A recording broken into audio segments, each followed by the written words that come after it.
नमस्कार, दोपहर के 1:30 बज चुके हैं। आप देख रहे हैं अपना उत्तराखंड और सबसे पहले आपको बताएंगे चारधाम यात्रा को लेकर जो अपडेट आ रही है बुलेटिन में, जिसमें चारधाम यात्रा को लेकर सीएम त्रिवेंद्र सिंह रावत का बड़ा बयान सामने आया। 1 जुलाई के बाद शुरू होंगे चारधाम के दर्शन। चारधाम यात्रा शुरू हो जाएगी 1 जुलाई के बाद और तैयारी को लेकर शासन करेगा इस पर बैठक। राज्य के यात्री कर सकेंगे चारधाम यात्रा।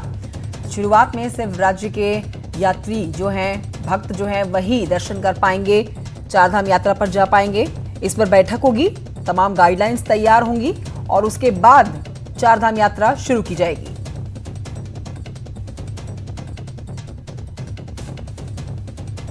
देवस्थानम बोर्ड की नहीं, उसके लिए शासन को निर्णय लेना होगा, तो हम उसको निर्णय लेंगे और मोटा मोटा ये कि हम 1 तारीख के बाद यात्रा शुरुआत करेंगे। ये देवस्थानम बोर्ड की नहीं, उसके लिए शासन को निर्णय लेना होगा, तो हम उसको निर्णय लेंगे और मोटा मोटा ये कि हम 1 तारीख के बाद यात्रा शुरुआत करेंगे। तो अहम बात यह है कि 1 जुलाई के बाद से चारधाम यात्रा शुरू हो जाएगी। देहरादून से खबर आ रही है, डेंगू और कोरोना को लेकर मीटिंग हुई जो कि खत्म हो चुकी है। सभी जिलों के डीएम के साथ सीएम ने ये समीक्षा बैठक की। अब से कुछ देर पहले बैठक खत्म हुई है। इस बैठक के बाद बोले स्वास्थ्य सचिव अमित नेगी, हर स्तर पर तैयारी के दिए गए निर्देश, कोरोना को लेकर सर्विलांस तेज करने के निर्देश, आइसोलेशन क्वारंटाइन सेंटर्स को लेकर हुई है बातचीत। तो ये बड़ी खबर आपको बता रहे हैं अब से कुछ देर पहले ये अहम बैठक। एक तरफ कोरोना का बढ़ता हुआ संक्रमण, तो वहीं दूसरी तरफ डेंगू से भी अब सरकार को दो हाथ करना पड़ रहा है और इसी पर ये बैठक भी हो रही थी जो कि अब खत्म हो चुकी है। दीपांकर भट्ट और जानकारी के साथ इस खबर पर मौजूद है। दीपांकर, बड़ी बातें इस बैठक से जो निकल कर आई हूँ। हाँ बिल्कुल, जो खासतौर पर बात कही गई है कि डेंगू को लेके हर लेवल पर, मतलब डिस्ट्रिक्ट लेवल से लेके ब्लॉक लेवल तक तैयारियां की जाए, पूरी व्यवस्थाएं सभी जगह पर दुरुस्त हो, नालियां जहां खुली हो उनको बंद किया जाए, जो गड्ढे उनको भरा जाए, कहीं पर भी पानी जमा ना हो। यानी मुख्यमंत्री ने साफ तौर पर यह कहा है कि लास्ट ईयर की जो स्थिति थी वैसे हालात नहीं बनने चाहिए। और कोरोना को लेकर जो बातचीत है, कोरोना में मुख्यमंत्री ने कहा है कि खासतौर पर सर्विलांस को बढ़ाया जाए ताकि केसेस ट्रेस हो सके, ज्यादा से ज्यादा संक्रमण आगे नहीं फैलना चाहिए। और जो केसेस अभी लगभग 800 के आसपास एक्टिव केसेस राज्य में है रोजाना बने हुए, तो ये नंबर ना बढ़े, इसके लिए प्रयास किए जाए। तो सभी डीएम और सीएमओ को कहा गया है कि पूरी तरह अलर्ट रहें। इसके अलावा आपदा विभाग, डिस्ट्रिक्ट एडमिनिस्ट्रेशन और बाकी जो विभाग, शहरी विकास विभाग, इन सभी को निर्देश दिए गए हैं कि डेंगू या कोरोना जहां पर भी आपकी मदद की जरूरत पड़े, आप हेल्थ डिपार्टमेंट को मदद करें।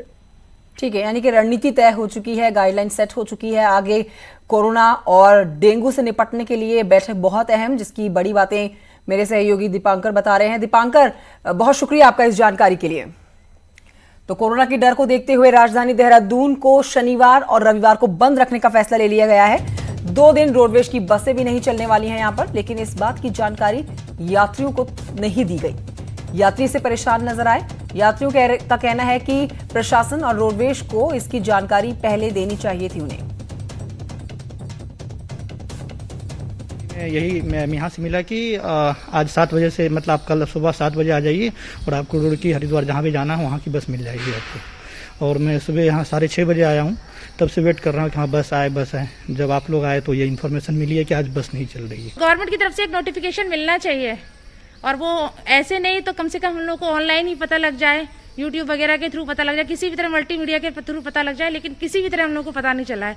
तो प्रॉब्लम तो हम लोग को हुई है, बहुत ज्यादा हुई है। शनिवार और रविवार को देहरादून नगर निगम क्षेत्र बंद रहेगा, यह फैसला तो जिला प्रशासन ने ले लिया, लेकिन पब्लिक को यह बताना भूल गए कि शनिवार और रविवार को रोडवेज की बसें देहरादून आईएसबीटी से नहीं चलेंगी और इसी वजह से तमाम यात्रियों को परेशान होना पड़ा। आईएसबीटी पर एक बस भी नजर नहीं आई और लोग बस खोजते रहे। जिला प्रशासन ने अगर इस बात की तैयारी की थी कि शनिवार रविवार को बंद रहेगा और पिछले 2-3 हफ्तों से यह प्रैक्टिस चल रही है, तो जब बसें नहीं चलनी थी, इस बात की जानकारी पब्लिक को क्यों नहीं दी गई, न जिला प्रशासन की तरफ से न रोडवेज की तरफ से। ऐसे में जब राजधानी में इस तरह के हालात है और राजधानी को लेकर इस तरीके का प्लान है, तो आप समझ सकते हैं कि बाकी जिलों को लेकर या बाकी छोटे कस्बों को लेकर किस तरीके का प्लान और जगहों पर होगा। कैमरा पर्सन भरत शर्मा के साथ दीपांकर भट्ट, न्यूज़ 18 देहरादून। प्रदेश की कोरोना अपडेट अब आप तक पहुंचा देते हैं, जिसमें उत्तराखंड में शुक्रवार को आए कोरोना के 34 नए केस। राज्य में कोरोना मरीजों की संख्या 2725 हो जाती है। 34 नए केस आने के बाद 1822 मरीज ठीक हुए हैं। 848 एक्टिव केस हैं, 37 की मौत हो गई है। नैनीताल से 14, उधम सिंह नगर से 13 और देहरादून से 4 नए मामले आए, तो वहीं चमोली से 2 और चंपावत में 1 मामला सामने आया।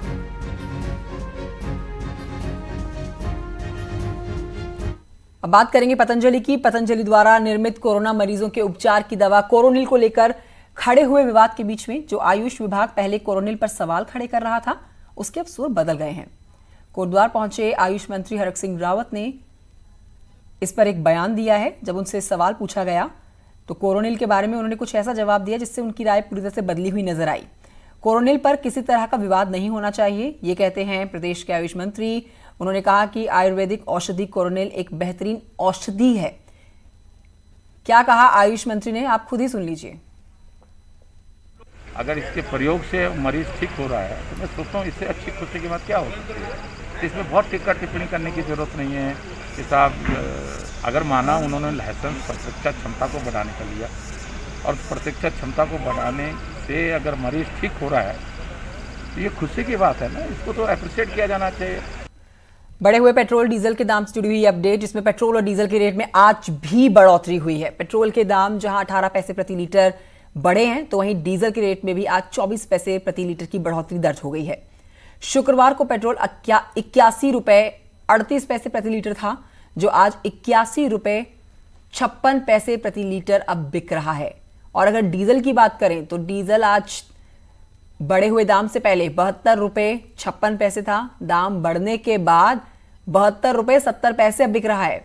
लोगों का कहना है कि सरकार अपने खर्चों को पूरा करने के लिए पेट्रोल डीजल के रेट लगातार बढ़ा रही है। पैसे निकालने का तरीका है, बिकॉज अभी सभी सफर कर रहे हैं। इकोनॉमी की वजह से जॉब्स नहीं है एंड लाइक दारू की वजह से एंड पेट्रोल की वजह say that is how they earn, कि अपना पैसा निकालने का तरीका कि अभी आम आदमी सफर कर रही है and they taking out of it. देखिए, लॉकडाउन में तो जनता वैसे ही इतनी परेशान है और सरकार जल्दी जल्दी तेल के रेट बढ़ा रही है, इससे तो परेशानी होती है। पैसे की वैसी शॉर्टेज हो जा रही है, तो सरकार को सबके लिए सोचना चाहिए कि जल्दी जल्दी रेट नहीं बढ़ाने चाहिए। मैम, सरकार ने कहीं ना कहीं से तो खर्चा निकालना ही है। जितना हो रहा है उसको कहीं ना कहीं से तो कवर अप करना ही है ना। जितने एक्सपेंसेस हो रहे हैं कोविड-19 के चक्कर में, सरकार जितने सेफ्टी मेजर्स ले रही है और स्टेप्स उठा रही है, उसको कहीं से तो रिकवर करना ही है। बड़ी खबर आ रही है हरिद्वार से। नगर निगम की बैठक में हंगामे की खबर है। नेता प्रतिपक्ष के चुनाव से पहले भिड़े पार्षद, बोर्ड बैठक में उड़ी सोशल डिस्टेंसिंग की धज्जियां। ये देखिए, तस्वीरें आ चुकी हैं सामने। पार्षदों पर हो सकती है कार्रवाई। तो कोविड-19 के इस महामारी के संक्रमण में देखिए किस तरह से ये पार्षद आपस में भिड़ जाते हैं। हरिद्वार नगर निगम की बैठक हो रही थी, हंगामा इस बीच होता है और सोशल डिस्टेंसिंग तो दूर की बात है, चेहरे पर मास्क भी नहीं देख सकते आप।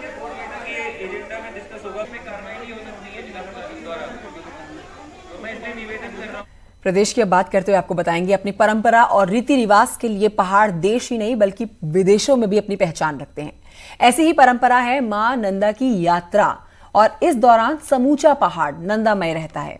लोग अपनी कुलदेवी को कैलाश विदा करते हैं और इस बार 28 अगस्त से पहाड़ में नंदा का दरबार सजने जा रहा है। पहाड़ की कुलदेवी को कैलाश छोड़ने की तैयारियां शुरू हो गई हैं। इस बार पहाड़ की आराध्या मां नंदा सुनंदा का महोत्सव 23 अगस्त से शुरू होगा, जो 28 अगस्त तक चलेगा। इस दौरान आसपास के गांव से कदली यानी केले के पेड़ को लाकर मूर्ति निर्माण होगा। तो 26 अगस्त अष्टमी के दिन प्राण प्रतिष्ठा के बाद श्रद्धालुओं के दर्शन के लिए पंडाल खोल दिया जाएगा। करीब 6 दिन तक चलने वाले इस महोत्सव के बाद 28 अगस्त को डोले का नगर भ्रमण कर कैलाश को विदा किया जाएगा। 100 सालों से भी ज्यादा समय से इस महोत्सव का आयोजन कर रही राम सेवक सभा को भी इस बार डर है तो बस कोरोना का। अगर ये कोरोना बढ़ता है तो हमें उसी मेला तो हम लोग धार्मिक अनुष्ठान तो करेंगे, लेकिन उसको संक्षिप्त रूप में कैसे करेंगे ये हम आगामी दिनों में भी इसको तय कर लेंगे। पहाड़ में नंदा को कुलदेवी के रूप में पूजा जाता है और पहाड़ में नंदा को कैलाश छोड़ने के लिए कई किंवदंतियां भी प्रचलित हैं। कहा जाता है कि चंद राजा की 2 बहनें नंदा और सुनंदा एक बार जब देवी के मंदिर जा रही थी तो एक राक्षस ने भैंसे का रूप धारण कर उनका पीछा करना शुरू कर दिया। इससे डरकर दोनों बहनें केले के पत्तों के पीछे छिप गई और तभी एक बकरे ने आकर केले के पत्तों को खा लिया, जिससे भैंसे ने उन्हें देख लिया और दोनों बहनों को मार दिया। यहीं से चंद राजा ने उनकी स्थापना कर उनकी पूजा अर्चना शुरू की। हमारी माँ नंदा और सुनंदा पे पूरे उत्तराखंड वासियों की बहुत बड़ी आस्था है और सब लोग ये चाहते हैं कि माँ नंदा सुनंदा का जो आशीर्वाद हमेशा हमें मिलते आया है, इस वर्ष भी माँ नंदा सुनंदा का आशीर्वाद हमें मिले। नंदा गढ़वाल के राजाओं के साथ कुमाऊं के कत्यूरी राजवंश की भी कुलदेवी है। इस दौरान समूचा उत्तराखंड मां की भक्ति में डूबा रहता है, तो हजारों लोग उत्साह के साथ नंदा की इस यात्रा में शामिल होते हैं। अब इंतजार है तो बस नंदा सुनंदा के दर्शनों का। Virendra Bisht, news 18, Nainital. Welcome back. बढ़ते हैं आगे। अपना उत्तराखंड में आपको बताते हैं कि उत्तराखंड में प्रवासियों के आने का सिलसिला लगातार जारी है और जिसको लेकर नारसन बॉर्डर सभी लोगों का रजिस्ट्रेशन किया जा रहा है और इसी को देखते हुए लोगों का कहना है कि रजिस्ट्रेशन और पास बनाने के नाम पर अवैध वसूली की जा रही है, जिससे बाहरी राज्यों से आने वाले लोगों में काफी नाराजगी है। जॉइंट मजिस्ट्रेट का कहना है कि शिकायत की जांच के बाद दोषियों के खिलाफ कार्रवाई की जाएगी। होटल्स और ढाबे बने हुए हैं, उनमें छापेमारी कर ये पता चला कि एक पर्टिकुलर व्यक्ति वहाँ पर लोगों से रजिस्ट्रेशन कराने के पैसे ले रहे थे, जो कि कतई इलीगल है और सरकार द्वारा ये प्रक्रिया निःशुल्क व्यवस्था इसकी की हुई है। एक बेसिक लिंक पर रजिस्टर करने का की ये प्रक्रिया है, तो उस संबंध में कार्रवाई के लिए वो छापेमारी की गई थी। पहाड़ की महिलाओं की अब बात करेंगे, जिनको सिर्फ एक मौका चाहिए अपने हुनर को दिखाने का, क्योंकि उनमें हुनर की कोई कमी नहीं है। अब ऐसा ही कुछ अल्मोड़ा के धामस क्षेत्र से देखने को मिला है, देखिए रिपोर्ट। पहाड़ में महिलाओं की जिंदगी पहाड़ से कम नहीं है, लेकिन जब गांव में ही रोजगार का मौका मिला तो महिलाएं अपने घरों का काम पूरा कर पैसे कमाने भी निकल पड़ी हैं। धामस में महिलाएं हैंड वॉश और फिनाइल की पैकिंग कर मार्केटिंग कर रही हैं। पिछले 1 महीने में इन महिलाओं ने हजारों का सामान बेच दिया और लाखों की भी डिमांड मिल रही है। हमारे यहाँ लॉकडाउन में अभी हमें अच्छा रोजगार मिला है फिनाइल और हैंड वॉश बनाने का। क्या कहते हैं, इसमें हम 3-4 महिलाएं 6 करके बारी लगाते हैं, 4-4 करके जैसे बारी लगाते हैं, तो 100 से 70-80-100 महिलाओं को इसमें रोजगार मिला हुआ है। तो एक दिन में हम कम से कम 500-600 रुपये कमाते हैं। सहकारिता द्वारा फिनाइल और हैंड वॉश पे काम किया जा रहा है। अभी तक 1 महीने में सहकारिता द्वारा 400 बोतलें बेची गई हैं और आगामी माह में सहकारिता को 8000 बोतलों की डिमांड प्राप्त हो चुकी है। आजीविका परियोजना द्वारा क्षेत्र में सैकड़ों स्वयं सहायता समूह का निर्माण किया गया है, जहां महिलाओं ने इन कोरोना आपदा को अवसर में बदलते हुए महिलाएं गिलोय की चाय बना रही हैं, तो कुछ जरूरत के अनुसार हैंड वॉश और फिनाइल पैकिंग कर अपना रोजगार कर रही हैं। अगर कोरोना को देखते हुए बात करें तो हमारी महिलाएं, क्योंकि स्वच्छता का विशेष ध्यान इसमें रखना होता है, तो महिलाएं लिक्विड सोप और फिनाइल का यहाँ पे प्रयोग कर रहे हैं और अपने जो समूह सदस्य हैं उनके माध्यम से यहाँ पे अब धामस क्षेत्र में हमारी टोटल 11 समूह काम कर रहे हैं। उसमें 100 महिलाएं इसको रेगुलर इस पे लगी हुई हैं, चाहे हमारा लिक्विड सोप पैकेजिंग से हो और चाहे हमारा फिनाइल पैकेजिंग से हो। जिले में हजारों की संख्या में महिला समूह है। अब पहाड़ में भी महिला समूह तेजी से स्वरोजगार की तरफ बढ़ रहा है। महिलाओं में जागती स्वावलंबन की ये अलख अन्य लोगों के लिए भी प्रेरणा का काम करेगी। न्यूज़ 18 के लिए अल्मोड़ा से किशन जोशी की रिपोर्ट। अगली खबर हरिद्वार से है, जहां पर तस्कर को गिरफ्तार किया गया है। फॉरेस्ट टीम का हरिद्वार में छापा मारा गया था उसके द्वारा और कछुए के मीट के साथ इस तस्कर को धर दबोचा गया है। हरिद्वार डिवीजन की चिड़ियापुर रेंज से ये गिरफ्तारी हुई है। बरसात की अगर बात करें तो बरसात के आने के साथ ही उत्तराखंड के ग्रामीण अंचलों में आजकल रौनक है और उसी रौनक की कड़ी में ये तस्वीरें आपके सामने। पहाड़ के छोटे छोटे खेतों में बरसात में धान रोपी जाती है और इस दौरान परिवार मिलजुल कर हाथ बटाते हैं। ये वीडियो सीमांत इलाके मुंसियारी के एक गांव दराती का है। किसान अपने पूरे परिवार के साथ खेतों में धान की रोपाई कर रहे हैं। पुरानी टिहरी से खबर है, जहां पर विस्थापित गरीब और मजदूर तबके के लोगों को THDC द्वारा केमसारी में टीन शेड कॉलोनी में विस्थापित किया गया और बाद में उन्हें पक्के मकान और सभी मूलभूत सुविधाएं देने का वादा किया। लेकिन समय बीतने के साथ केमसारी टीन शेड कॉलोनी के लोगों के सामने परेशानियां बढ़ने लगी, लेकिन उनकी सुध लेने वाला कोई नहीं था। बारिश में नई टिहरी शहर का सारा पानी कॉलोनी में पहुंचता है और पानी को उसको निकालने का कोई बंदोबस्त नहीं है। निकासी इसके नहीं होने के चलते हर साल बरसात में टीन शेड कॉलोनी के लोगों के लिए आफत आ जाती है और ये आफत बारिश के रूप में आती है। मकानों में पानी घुस जाता है। कई बार पानी बारिश से लोग बहुत परेशान होते हैं, लोगों को जान का भी उनका खतरा बना रहता है।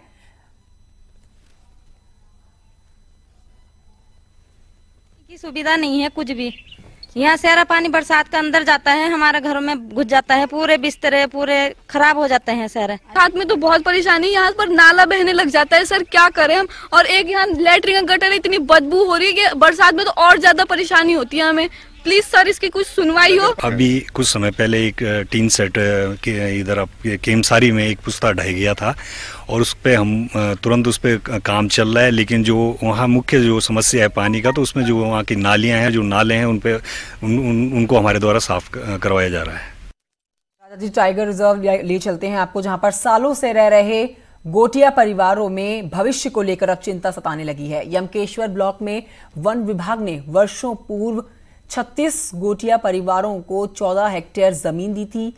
इतने साल बीतने के बाद भी इन परिवारों को आज भी कोई मूलभूत सुविधा नहीं दी गई।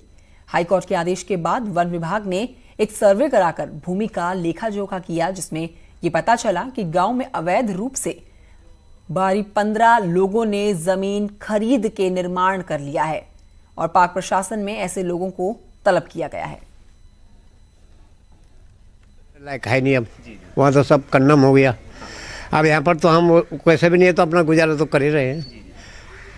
गुजारा चल रहा है, हमारा चल ही रहा है जैसे भी चल रहा है। अब गवर्नमेंट देगी तो कहाँ देगी, किधर देगी, कुछ पता नहीं है। ऐसे है जी सर, ये हमारा गांव ये काफ़ी पुराना गांव है और हमारे जो पुराने यहाँ पुरातन लोग थे वो गोट के नाम से रहते थे, यहाँ गाय भैंस वगैरह पालने का काम करते थे और धीरे धीरे गाँव विकास होता गया। लेकिन जो है जैसे जैसे गांव डिजिटलीकरण हो रहा है, हमारे गांव की दिक्कतें बढ़ रही हैं। और आगे बढ़ते हैं, आपको बाघों के गढ़ कॉर्बेट लिए चलते हैं, जहां पर 250 से ज्यादा बाघ हैं। मॉनसून के सीजन में टाइगर रिजर्व वीरान होता है, जिससे ये समय शिकारियों का खतरा बढ़ जाता है और इसको लेकर कॉर्बेट प्रशासन सतर्क रहता है। बाघों की सुरक्षा के साथ साथ शिकारियों पर नजर रखने के लिए ऑपरेशन मॉनसून की स्पेशल गश्त आयोजित की जाती है, जिसमें कॉर्बेट में उपलब्ध सभी संसाधनों को लगाया जाता है। रखते हुए एक विशेष ऑपरेशन मॉनसून इस सीजन में चलाया जाता है, जुलाई अगस्त सितंबर में, जिसका उद्देश्य होता है कि जो हमारे कॉर्बेट टाइगर रिजर्व के सभी संवेदनशील क्षेत्र हैं, सदर्न बाउंड्री है और भी जहां पे किसी भी तरह के घुसपैठ की संभावना हो, उसको लगातार नज़र बनाए रखी जा सके। और इस बीच बड़ी खबर आ रही है देहरादून से। बता दें आपको, कोरोना की दवा का मामला है और दिव्य योग फार्मेसी ने आयुष विभाग को भेजा है जवाब। बड़ी खबर, आयुष विभाग ने 3 बिंदुओं पर सर्वे किया था, नोटिस भी सर्व किया गया था और शुक्रवार देर शाम मिला नोटिस का जवाब। जवाब में है, क्या अभी नहीं मिल पाई जानकारी? Drug controller. बड़ी खबर आपको बता रहे हैं, कोरोना की दवा का मामला एक बार फिर से तूल पकड़ता जा रहा है। दिव्य योग फार्मेसी ने आयुष विभाग को जवाब भेजा है। आयुष विभाग ने 3 बिंदुओं पर सर्व किया था नोटिस।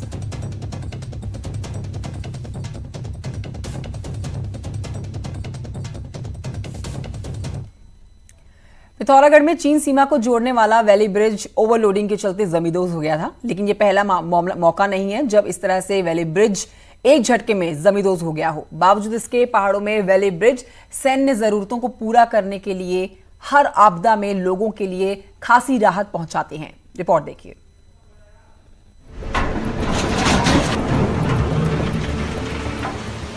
मुनस्यारी में चीन बॉर्डर को जोड़ने वाली सड़क में सेनर नाले पर बने वैली ब्रिज के टूटने का वीडियो दुनिया भर में चर्चाओं में रहा। आलम तो ये था कि चीन के मुखपत्र ग्लोबल टाइम्स ने भी इसे प्रमुखता से उठाया। सेनर नदी पर बना वैली ब्रिज ओवरलोडिंग के कारण टूटा था और तब से ही लोगों के जहन में ये सवाल भी उठा है कि आखिर वैली ब्रिज होते क्या हैं, इनकी खासियत क्या है और कमी क्या है। असल में वैली ब्रिज का सबसे ज्यादा इस्तेमाल दुर्गम पहाड़ी इलाकों में सैन्य जरूरतों को पूरा करने के लिए होता है। 8 से 10 टन का वजन सहने वाली वैली ब्रिज सिर्फ 2 दिन में बनकर तैयार हो सकते हैं, बशर्ते इसके लिए जरूरी सामान मौके पर मौजूद हो। यही नहीं, पक्के पुलों की तुलना में इन्हें बनाने में खर्च भी काफी कम आता है। वैली ब्रिज तो जनरली पहले आर्मी ही यूज करती थी, बाद में पीडब्ल्यूडी और अन्य विभाग आपदा के समय इसका यूज किया जाता है, क्योंकि इनकी कॉस्ट काफ़ी कम होती है और ये केवल यातायात को संचालित करने के लिए किया जाता है। जब इसमें पूरी डिजाइन और क्योंकि ये काफ़ी आसानी से हो जाते हैं। आपदा के दौरान जब नदी नालों को पार करना हो तो वैली ब्रिज ही लोगों की राह बनाते हैं। असल में वैली ब्रिज उन इलाकों में सबसे ज्यादा बनाए जाते हैं जहां प्राकृतिक आपदाओं का तांडव अक्सर देखने को मिलता है। पक्के और महंगे पुल संवेदनशील इलाकों में पैसों के साथ ही समय की भी बर्बादी है और बीते दिनों लद्दाख की गलवान घाटी में बीआरओ ने मात्र 72 घंटों में वैली ब्रिज बना दिया था। अब ऐसे में कुल मिलाकर कहा जा सकता है कि दुर्गम इलाकों में वैली ब्रिज सेना और स्थानीय लोगों की लाइफलाइन है। न्यूज़ 18 के लिए पिथौरागढ़ से विजयवर्धन उप्रेती की रिपोर्ट। और इसी के साथ एक छोटे से ब्रेक के लिए यहाँ पर रुकना होगा। ब्रेक के उस पार लौट रहे हैं तूफानी अंदाज में खबरों के साथ।